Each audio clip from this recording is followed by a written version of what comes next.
Today's topic is me preparing for the days of silence for Itikaaf. I was thinking that recording it might be a good idea for people who are going through this process as well, maybe for the first time, so I can give you some insight of how it is, at least for me, how it was in the past for me, how am I actually doing it, everything, right? Maybe it's audible, but I'm still a little bit sick. I had severe fevers from the first day of Ramadan. From the very first day, I had like 38, 39 degrees Celsius fevers, and I still kind of feel it, right? Maybe like you can hear it as well, that I'm not completely healthy yet, but alhamdulillah. So you can see, probably you can hear that I'm still a little sick. I'm going to do the itikaf while being in this state right now.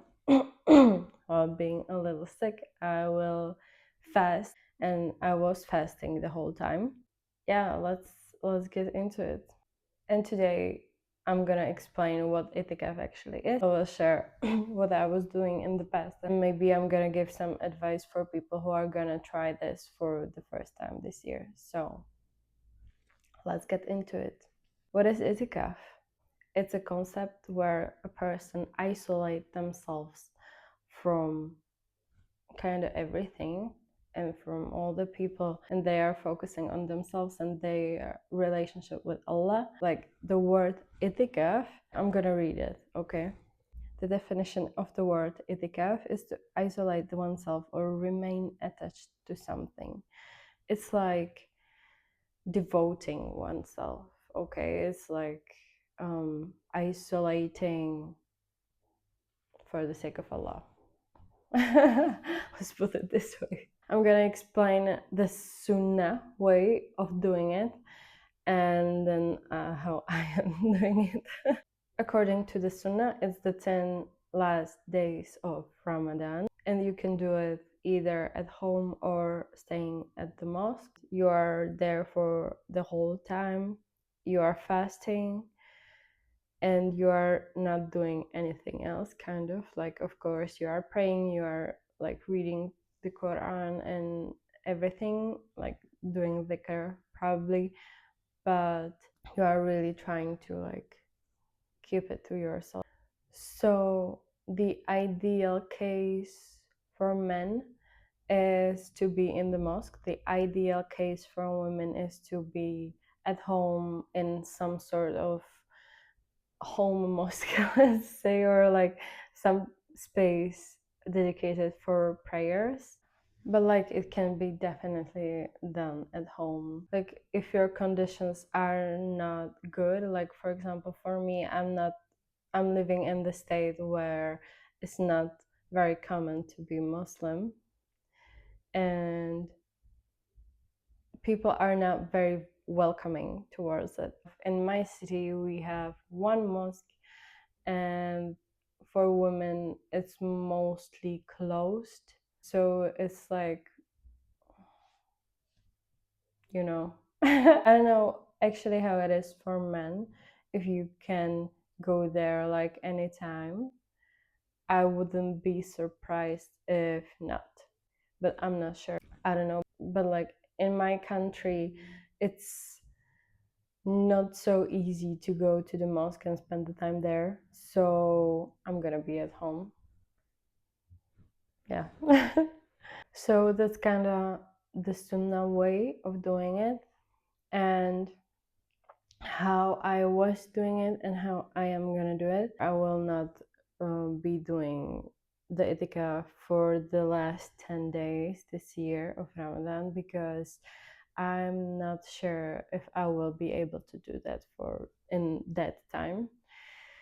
So I'm gonna do it now. It's like the second week of Ramadan, and I will not be doing itikaf for the whole 10 days because I've never done it, to be honest, for that long. My longest was 5 days straight, and that's what I'm gonna do now as well. And I actually found out that in Buddhism there's the same thing. It's called Vipassana, and it was really interesting for me to find out. I don't know like about any other religion, but I'm curious if you know about some religion that, or some, I don't know, philosophical way of living where they are doing this as well. You can let me know in the comments how I am gonna do it. Okay, so how am I gonna do it this time? I'm gonna do 5 days. I'm gonna be at home by myself. I don't have a special like room for praying. I have like one room flat, so I'm gonna be in that one room that I have. And I'm gonna be fasting for sure. I will not be using any of my devices. I will put my phone on one of highest shelves. I am not gonna use my laptop. I'm not gonna use my iPad like anything. I will be really only like by myself. I'm not gonna be communicating with anyone in any way. I'm actually kind of used to this process already because um it's not my first time. I don't know how many times I did it, but like I am doing Itikaaf even like throughout the year for at least few days when I can. I think I did it like, I don't know, maybe 5 times. Maybe this is gonna be my fifth time. I'm not really sure, to be honest, but it's not my first time. I'm gonna share with you what helps me, what I am doing mostly. So usually I'm praying all the prayers, like I'm praying all like even the Sunnah prayers. I was reading Quran a lot in the past experiences. I was doing dhikr a lot. I'm trying to stay in the present moment, and if it's overwhelming in my head, then I journal because that helped me a lot. That was like a game changer for me. But every time it's a little different. Not one time for me was the same as the previous one. It really changes depending what is happening in my life and in my head, and like in what state I am. So I'm curious what it's gonna be this time, honestly. So let's talk about what helps me not to go absolutely bananas. And I feel like I'm gonna say meditation in 5 different fonts. Like staying in the present moment is the first one for sure. Really like ground myself because a lot of thoughts are coming. My head is a really loud space. And the first time I was doing Itikaaf, I realized how loud it actually is. Like I was completely silent. I wasn't talking to anyone. I was only by myself and I wasn't doing anything. Like I was just by myself in silence. For a few days, I stayed like that. I realized that I had a feeling like I was talking and like a noise is happening around me, but it wasn't. It was all in my head. That was the first time I really found out how loud my thoughts actually are. It was crazy experience. So being in the present moment, and it's interesting for me. You have like nothing to do, right? For like many days. When I'm staying in the present moment, I tend to be curious about the material around me. What structure has my bedding? What structure has the wall? How it feels like? How plants look like? How like everything, the little details.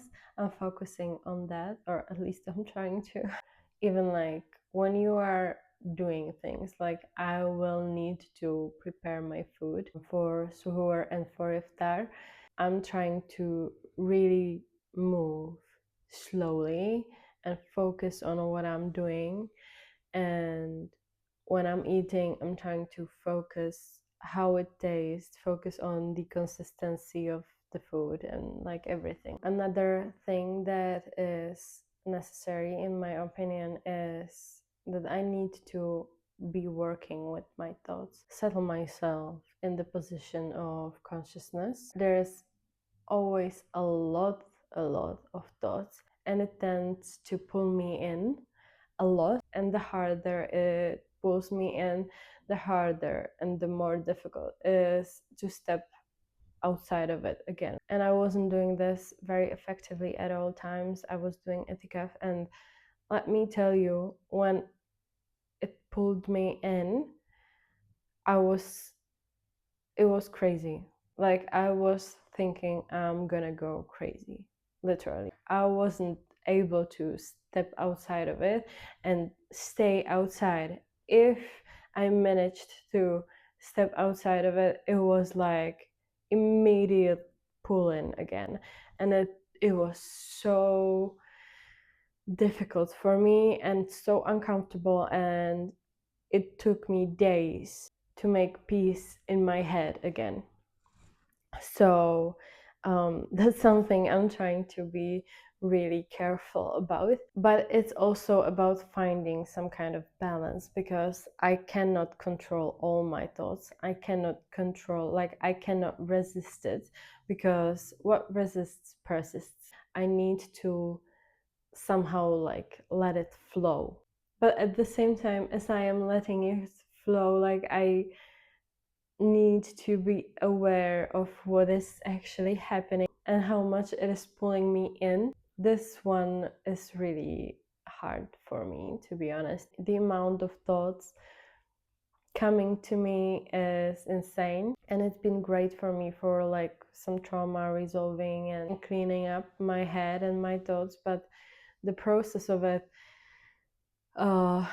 is not always easy, and I needed to find really a balance between letting it flow and just sitting through it and letting it pass through me, and not letting it to go too far. Another thing that I need to let pass through me are my emotions. This is also a bit difficult, but the work with my thoughts is more difficult to me. When some emotion comes to me, I'm trying to just observe and feel it as much as I can, and just don't try to mold it in any way. Like, okay, this emotion is coming to me, it came to me, and I am really trying not to be like, not to think anything of it, and not to be judgmental, not to resist it, not to work with it in any way. I just need to be here and let the emotion flow. When I need to cry, I cry. When I need to do anything, I do like anything, and I'm just letting it pass through and go away. I don't know what more to say to this one, honestly. It's just like this.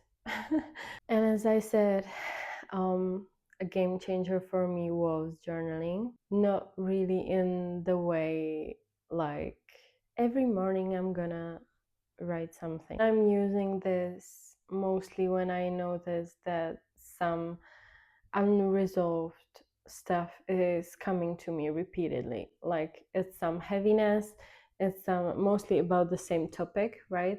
And it's just like not really looping, but I'm going in circles.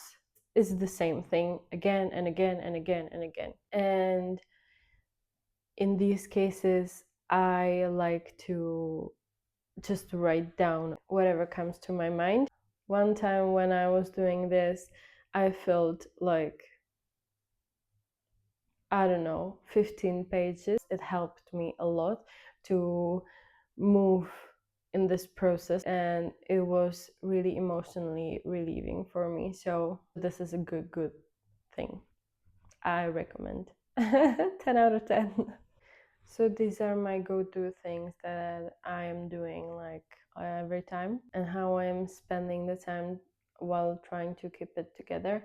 But also, like, I'm not all the time trying to keep it together. I feel like this helped me with tawakkul a lot, with just trusting Allah that I'm not gonna go insane. Like in the times I was really on the edge of, okay, if this is gonna last a little bit longer, then I'm just gonna go crazy. I will be crazy. It's okay. Like, I tried to let it go and not really resist it in this kind of way, because I felt like it's only worse. So I just let it go.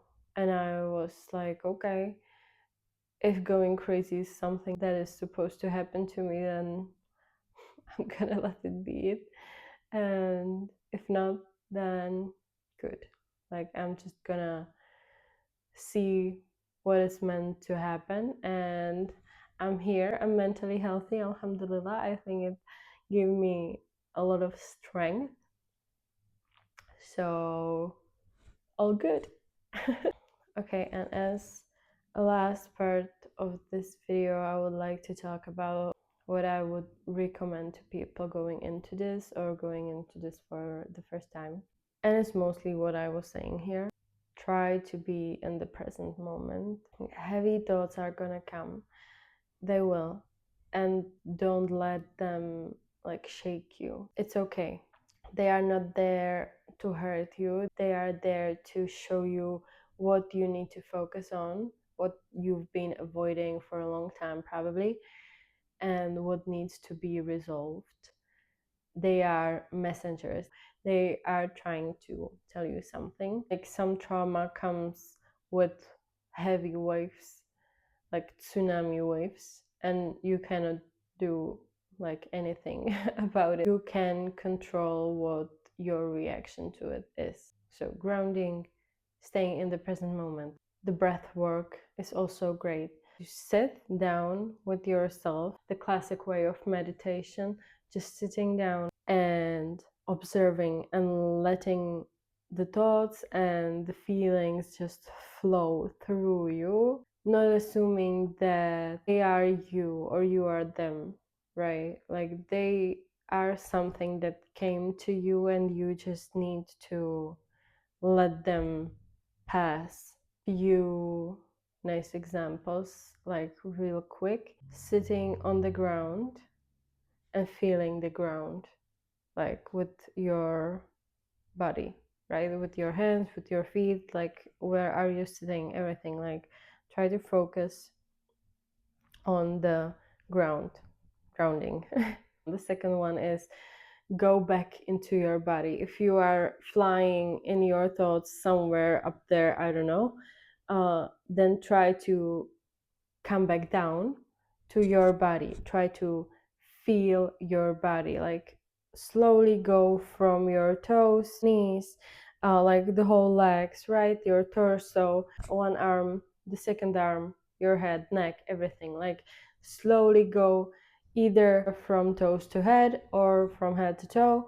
It's okay, but like slowly go one by one part of your body until you connect it as a whole, and just feel your body. Then you can try pouring cold water on your forearms and your face, like basically doing wudu, but with cold water. Being in sujood, that's also great. And focusing on your breath, really, like just sitting down and focusing on how you are breathing in and breathing out, and slow it down. Like, slow it down. Your body is reacting to your thoughts, and your thoughts are vice versa reacting to your body. So if you are anxious, your body is going to react to it, and your breathing will be more shallow. But you can hack it, and you slow your breath down intentionally. while you are gonna be doing this, your thoughts are gonna slow down as well. I was doing my first Itikaaf in January 2025, so now it's like a little more than a year, and I was starting with 2 or 3 days. Now I am at 5. Don't push yourself too much. This is not something that would be beneficial for you if you pushed yourself into it. If you are going to do it for the first time this year, then have grace with yourself. If you are trying to do the whole set of 10 days, then okay, good. Allahumma barik, but be careful. Don't push it over the edge. If you will go into this process and going through it, you will notice that it's starting to be too much for you, but like not like too much like challenging and you will be okay, but like really too much, then stop. It can be dangerous. It's great, it's an awesome experience, it's really like I would recommend, but I've never been in the dark, like the being in the dark thing, if you know. I've never done it, but I imagine it's something similar where you deprive your senses. If you are used to high stimuli in your like day-to-day life, this is gonna be a shock for your body and for your mind. And okay, I would end this with, let's just be responsible. That's my advice.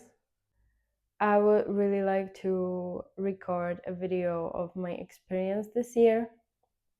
Again, I'm not doing it in the last 10 days of Ramadan, but now. But I really believe I will receive what I need to receive right now. So I'm excited. Inshallah, it's gonna be a good experience. I hope I helped you a little bit and that this video was interesting for you. And if you are planning to do Itikaf this year, I wish it's successful for you and teach you everything you need to be taught right now. Have a beautiful Ramadan. May your journey be blessed and don't forget to live with love.